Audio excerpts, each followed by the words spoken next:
Wow, that moon is something else.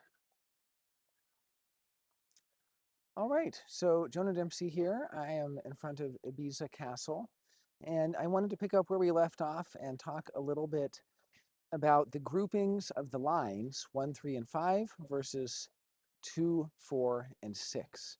This was a grouping that we've been exploring in the Elements of Compatibility series that essentially came out of, we've already looked at the pairs. That was kind of the big insight from Steve Rhodes, looking at the pairs of tones. Obviously, we already do that in human design with the tonal binaries. Then also looking at the pairs of colors, then looking at the pairs of lines. So that's already a cool insight. I mean, it's not entirely novel. It is something that people have been doing for hundreds of years in I Ching scholarship. It's something that Ra would sometimes touch on, and he would sometimes talk about the difference in the first and the second line, or the difference in the first and the second color, for instance. So it's not like this is completely out of left field. This is something that has been explored, but I still feel Steve Rhodes deserves the credit, not only for coming up with these pretty cool, useful keynotes, but really just for developing his understanding of the binaries. So then we look at the transference, the sort of parallels of the trigrams, right? 1, 2, 3, 4, 5, 6. 1 and 4, 2 and 5, 3 and 6. Well, in the last couple of videos, we've been looking at kind of sort of the final grouping, which is the grouping of 1, 3, 5 compared to 2, 4, 6.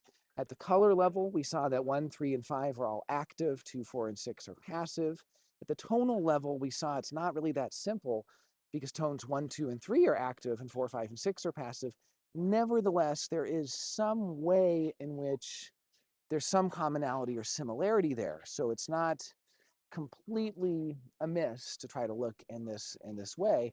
Now I want to look at the line level. So looking at the line level, this raises a very interesting question because we have two different versions of the lines. The version that I found from Ra, and pretty much backed up from Ra's own teaching, is that the first line, third line, and fifth line are yin, second, fourth, and sixth are yang.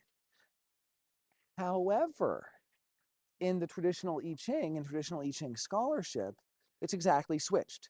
So is this a case where Ra, quote unquote, got it wrong? All of his third lines, did he make a mistake here? Was this something that was kind of true in some sense, but not another? These are all good questions and definitely deserving of future exploration in a different video. All I will say for now is that I think it is worth at least considering the yin and yang qualities of the lines, and there is a way to sort of reconcile it, which is to say, maybe when I Ching scholarship said 1, 3, and 5 are exalted as yang, what they meant is because they're naturally yin, they're fully balanced and their exaltation is yang, and vice versa for 2, 4, 6. So basically, the debate goes fundamentally, is the first line yin or is it yang?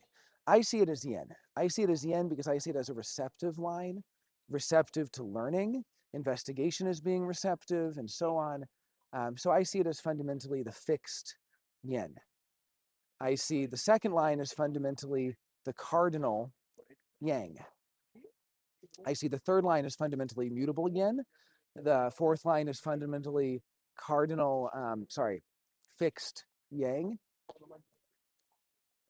And the fifth line is cardinal yin, and the sixth line is mutable yang. So we have every possible combination of fixed, cardinal, mutable, and then multiply that by 2, 1 for yin, 1 for yang. So you end up with 1, 3, 5 are the yin lines, 2, 4, 6 are the yang lines. Now, how do we look at this from the lens of Steve Rhodes?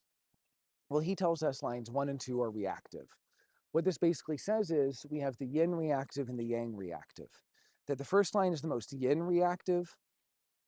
So I guess we could call it receptive reactive. It's reactive where it gets something coming in and it reacts to the stimulus. So they find out some new information and they freak out, something like that. Or how else would we look at it? It's the fixed reactive, the yin reactive. The second line is the cardinal reactive and the yang reactive. So there's really two differences there. So the reactive, first of all, it tells us the reactive is not mutable. I mean, this is already an interesting little thing we can tease out of this. There's no mutability. If mutable is the third and the sixth line, and only the first and second line are really truly reactive, then what that tells us is that mutability is sort of unreactive by nature. Mutability can only be medium or low reactivity.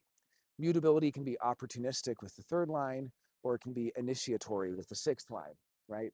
So we really do see some interesting takeaways already, which is that it makes sense because mutability is like adaptability, and you can't really be adaptive, adaptable and reactive at the same time, right? Okay, so that's one interesting takeaway there. So I'm going to do another deep dive. I'm going to do the next video also about the line. So we're going to go a little deeper into this. Let's say now we look at the third and fourth line. Okay, the third and fourth line, Steve Rhodes tells us are opportunistic.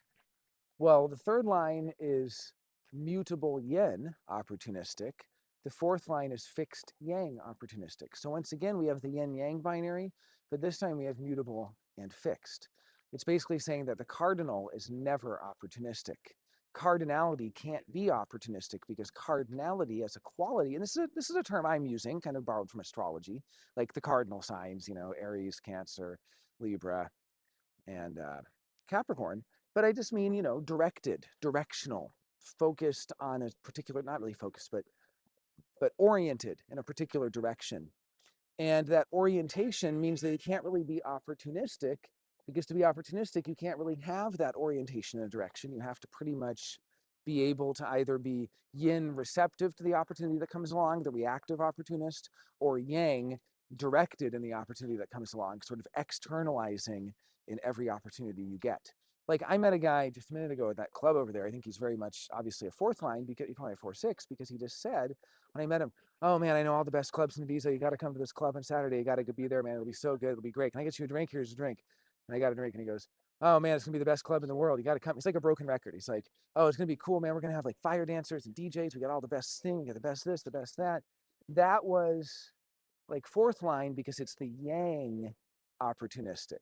Third line's a little more like, "Hey, what are you doing? Oh, you're going there? I'll go there too. Okay." Like it's kind of receptive in its opportunism. So, and then I guess this brings us to the fifth and sixth line. And yeah, I think we'll do a follow-up, a little more of a deep dive in the next one, because I really want to have the ability to kind of dig into this a little more. The fifth and sixth line, fifth line is cardinal yin, and the sixth line is mutable fixed. Sorry, mutable yang. These get a little conflated because like we think of yang as fixed. It's not true, right? We think of certain qualities as associated with each other, and it's not true. But in this case, it's kind of an interesting one. It's like the mutable yang. What an interesting idea. How can the mutable even be yang? And I think maybe in the next video, we'll do a little more of a deep dive into looking at the difference in the third and the sixth line. I did do a series of videos before. You may have seen them. They may have been lost to the seas of time. I did a whole series of videos on the qualities of the lines that go into some of this. And I also went into it in my course on the lines. But essentially, for now, just in the interest of wrapping up, we'll just say, what is it about initiating? What is it about this non-reactivity? It tells us that non-reactivity is either cardinal or mutable. That there is no fixedness in non-reactivity. There's no fixedness in initiating. You can't be fixed if you're initiating something. If you're really starting something new, you can either do it in a way that's mutable and changeable and adaptable to what's needed, or you can do it in a way that's cardinal, that's directional, that's oriented and going in a certain direction. We can hear you. Okay, sorry. I think that's my cue. So anyway, more in the next video. Thank you so much for watching. Would love to hear your ideas on this. And we'll do a deep dive into the qualities of the lines integrated with the keynotes of Steve Rhodes in the next video. Thanks for watching.